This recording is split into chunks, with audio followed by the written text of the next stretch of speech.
Ever unbox something like really cool and then immediately feel kind of guilty when all that packaging goes right in the trash? Yeah. Me too. Yeah. So in this deep dive, we're going to break down the world of eco-friendly packaging. Yeah. It's these innovations that are like changing the game. Right. And hopefully leading to a less wasteful future. It's a fascinating world, and the stakes are very high. Yeah, I mean, I guess at first glance, packaging might not seem like the most like riveting topic. Right. But trust me, this isn't just about swapping plastic for cardboard. Yeah. It's about rethinking, like one of the most ubiquitous parts of being a consumer. Totally.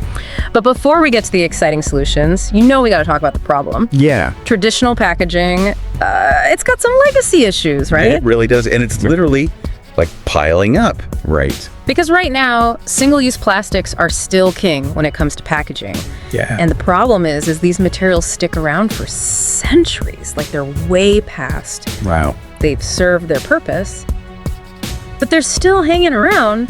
We're talking hundreds of years to decompose. Oh, wow. Which means like every plastic straw, every bottle cap, every little bit of packaging Right. that's ever ended up in a landfill is pretty much still there.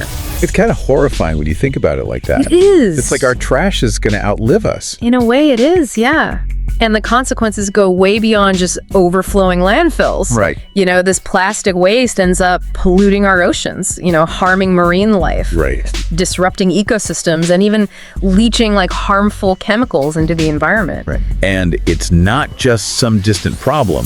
These chemicals can actually make their way back into our food and water. Oh, okay. That's definitely not something I want to think about when I'm enjoying my takeout. Yeah. So we know traditional packaging is a problem, but what are the alternatives? Well, that's where things get really interesting. One really promising avenue is the development of biodegradable materials. So these are materials that break down naturally in the environment and really minimize their impact. Okay, biodegradable, it's a word we hear a lot, but what does it actually mean? Yeah. Like, are we talking about things magically disappearing into thin air? Not quite magic. Okay. But it's pretty close. Essentially, biodegradable means that a material can be broken down by, like, microorganisms, Okay. bacteria and fungi, into natural substances, water, carbon dioxide.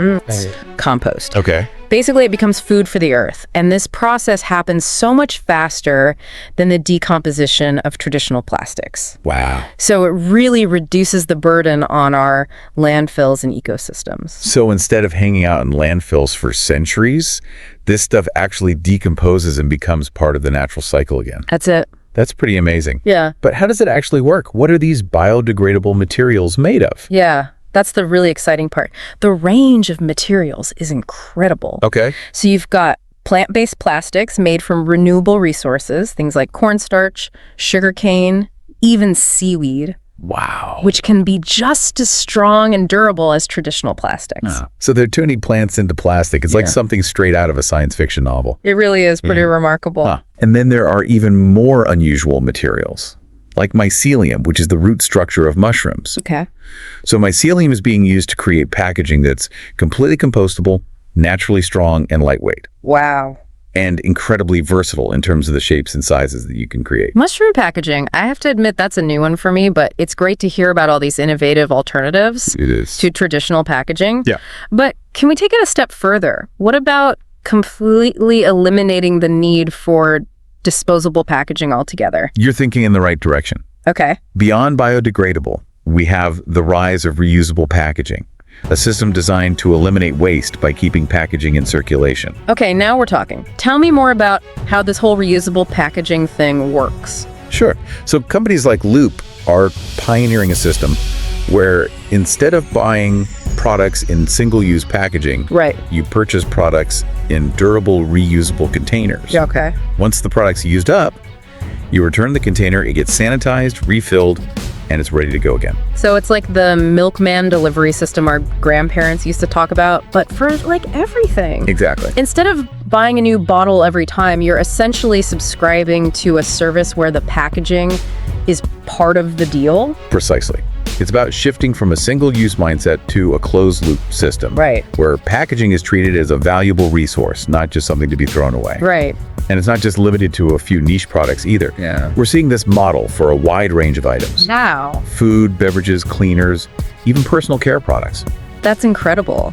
It seems like for every packaging challenge, there's an eco-friendly solution in the works. There really is. But of course, we can't forget about the classics. Paper and cardboard have been around for ages, and they're still surprisingly relevant in the quest for sustainable packaging. They really are. Yeah. Absolutely. They're easily recyclable and biodegradable, making them an excellent choice for so many products. Right. And the technology for creating recycled paper products is always evolving, leading to stronger, more sustainable options all the time. That's great to hear that these classic materials still have a place in a world increasingly focused on these cutting-edge solutions. Yeah, it really is. But I'm curious, are companies actually embracing these alternatives on a larger scale? Are we talking about a real shift in the industry, or is this just a drop in the ocean compared to the amount of traditional packaging still being used? It's a great question. We are definitely seeing a shift, even among some of the biggest companies out there. Okay. They're realizing that sustainability isn't just good for the planet, it's good for business as well. Okay, so it's not just about saving the turtles anymore, it's about saving their bottom line too. Now we're talking. Give me some examples. Who's leading the charge here? I think we're seeing a real wave of change, actually. Companies are starting to realize that aligning with sustainability, it's not just good PR.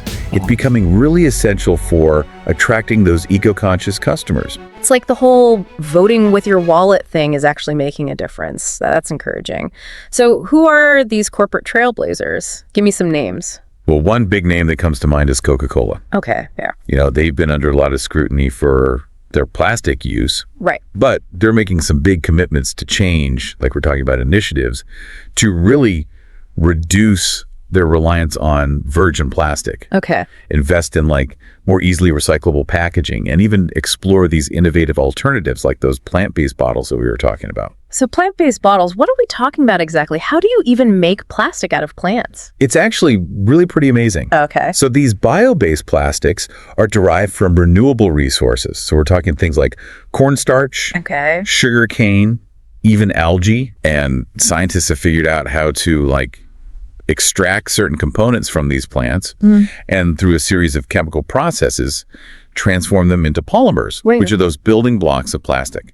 Wow, so they're basically turning plants into plastic superheroes. It's true. I never would have guessed. But how do they perform compared to traditional plastics? Can they really hold up? That's always the question, and increasingly the answer is yes. Okay.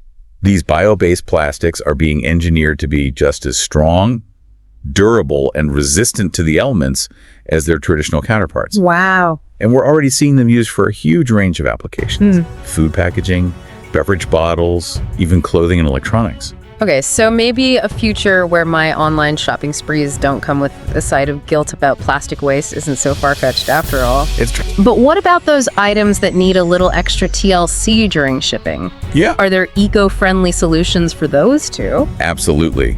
The innovation in protective packaging is booming right now. We're talking biodegradable packing peanuts. Okay. Made from cornstarch or, get this, mushrooms. Mushroom packing peanuts. Now that's something I never would have imagined. I know, right? Tell me more about that. It sounds crazy. Yeah. But it works. And then there are inflatable air cushions made from recycled materials that provide excellent cushioning for delicate items. Okay, so it sounds like for every packaging challenge, someone out there is dreaming up a sustainable solution. It seems like it. But are these innovations actually moving the needle? Are we seeing a real measurable shift towards sustainability in the packaging industry as a whole? We really are. And a lot of it comes down to consumer demand. Okay. People are becoming more aware of the impact of their choices. Right. And they're looking for brands that reflect their values.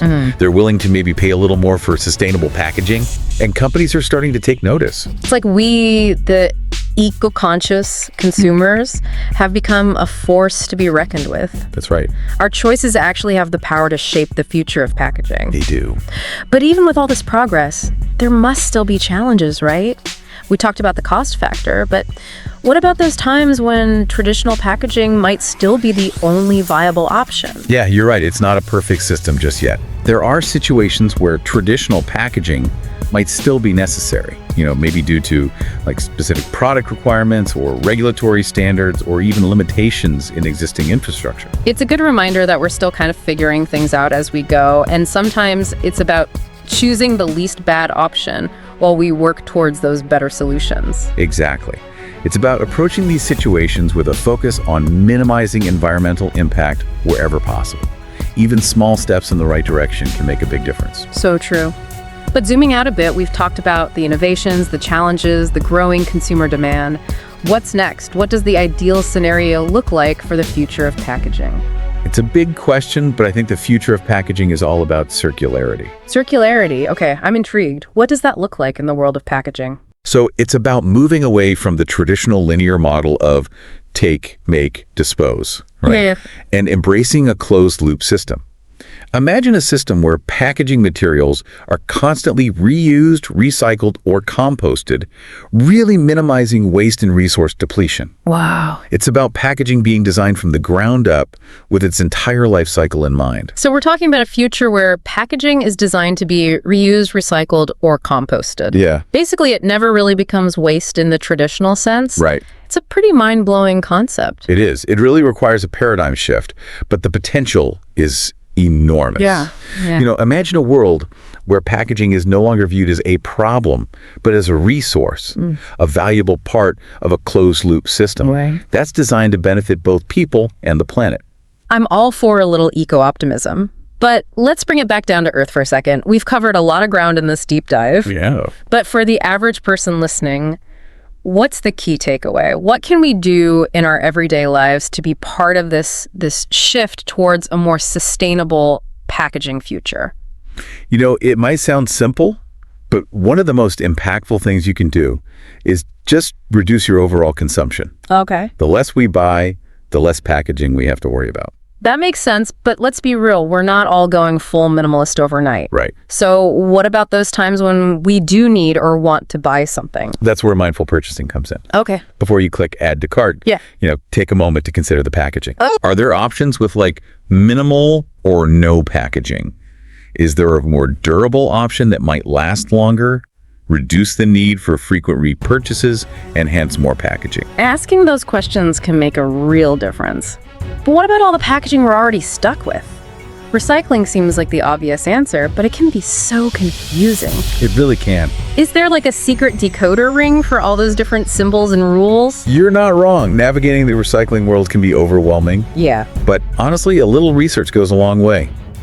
Check with your local recycling program, see what materials they accept, what their guidelines are. So it's like you have to do a little research project on your own trash. Yeah, kinda. I never thought about it that way, but I'm up for the challenge.